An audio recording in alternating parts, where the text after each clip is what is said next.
কৈছে দিছপুৰ জনতাভৱনৰ সন্মুখত প্ৰায় 15-20 মিনিট আমি চিঞৰি থকাৰ পিছত কোনো নৰখিলে মোক দুইজনক গাড়ীত ভৰাই পেলাই আমি ডাউনটাউনত ভৰাই দিছোঁ। ডাউনটাউনলৈ লৈ গৈছে। বুজাব নোৱাৰিম ভাষাৰে। জুবিন দাৰ কাৰণে আজি মই জীয়াই আছোঁ। অৱশেষত জুবিন দাৰ নশ্বৰ দেহ আমাৰ মাজত আহি উপস্থিত হৈছেহি আৰু সেই মুহূৰ্তটোত এজন মানুহ আমাৰ লগত আছে, যিজন মানুহৰ মনৰ অৱস্থা আমি কোনেও হয়তো বুজিব নোৱাৰিম। জুবিন দাই ভিডিঅ'ত এটাত আমি কোৱা শুনিছিলোঁ, আৰু সিদিনা এজন মানুহ লগ পালোঁ টংলাত, মোক কৈছে আপুনি মোক বচাইছিলে 10 বছৰ আগত। ফুল ক'ত? কৈছে দিছপুৰ জনতাভৱনৰ সন্মুখত আমাক ট্ৰাকে মাৰি থৈ গৈছিলে, মোৰ লগৰজন মৰিলে, আপুনি মোক দুইজনক গাড়ীত ভৰাই পেলাই আমি ডাউনটাউনত ভৰাই দিছোঁ। ডাউনটাউনলৈ লৈ গৈছে। ৰাতি সেইটো দুৰ্গা পূজাৰ সময়ত তেওঁলোকে পেণ্ডেল বনাই ঘূৰি আহিছিলে, তো ট্ৰাকে মাৰি থৈ গ'ল। মানুহজন দেখি মোৰ ভাল লাগিলে, কৈছে আপুনি মোক বচাইছিলে, আপোনাক আমি জীয়াই আছোঁ আজি। সেই কাহিনীটোৰ ল'ৰাজন আজি আমাৰ লগত আছে। টংলাৰে ল'ৰা আছিলে, হীৰেণ কলিতা, আমাৰ লগৰ ল'ৰাৰে ককায়েক। বাকীখিনি কাহিনী মই নকওঁ, আপোনালোকে জুবিন দাৰ মুখেৰে নিজেই শুনিলে। হীৰেণ দাই বাকীখিনি কাহিনী আপোনালোকক ক'ব। কি হৈছিলে হীৰেণ দাৰ সেইদিনাখন কাহিনীটো? একচুৱেলি আজি মই দ্বিতীয়বাৰৰ বাবে পিতৃহাৰা হ'লোঁ। পিতৃহাৰা এইটো কাৰণে হ'লোঁ বুলি ক'লোঁ আপোনালোকক। 2004 কি 5 চনৰ দুৰ্গা পূজাৰ আগদিনাখন, অৰ্থাৎ বেলবৰণৰ দিনা ৰাতি, মই তেতিয়া কৰ্মসূত্ৰে গুৱাহাটীতে থাকোঁ। গুৱাহাটীৰ 6 মাইলত আমাৰ সুৰুজনগৰৰ এখন দুৰ্গা পূজা সমিতিত মই বিষয়ববীয়া আছিলোঁ।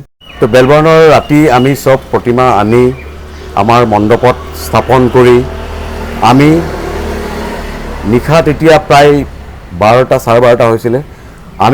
মই আৰু মোৰ লগৰ এজন আছিল অনিল তিৱাৰী বুলি, মোৰ লগৰ, আমি দুজনেই এখন স্কুটাৰ লৈ, আমাৰ পেণ্ডেলৰ মালিকৰ স্কুটাৰখন লৈ আমি দিছপুৰ থানালৈ গৈছিলোঁ, আমি ভলণ্টিয়াৰ লিষ্ট দিয়াৰ কাৰণে।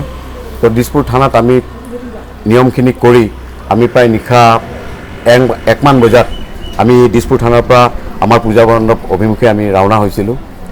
ঠিক তেনেতেই আমি ছুপাৰ মাৰ্কেট পোৱাৰ লগে লগেই আমাৰ আগেৰে গৈ থকা এখন ট্ৰাক ভুল সংকেত দিছিলে আমাৰ সেই ট্ৰাকখনে।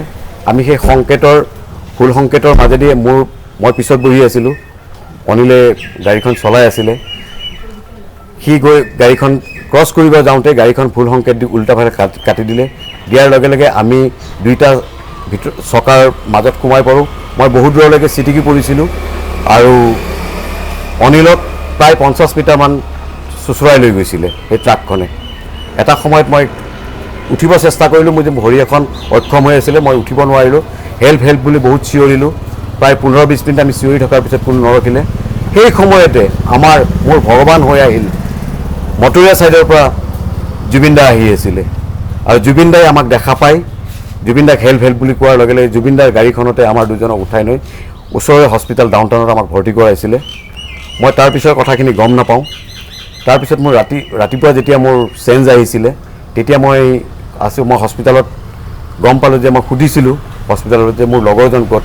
তেতিয়া ক'লে যে লগৰজন আৰু নাই, ঢুকাইছে। আৰু জুবিন দা আজি ঢুকোৱাৰ কাৰণে মই দ্বিতীয়বাৰৰ কাৰণে পিতৃহাৰা হ'লোঁ। মই হয়তো আপোনালোকক বুজাব নোৱাৰিম ভাষাৰে। জুবিন দাৰ কাৰণে আজি মই জীয়াই আছোঁ।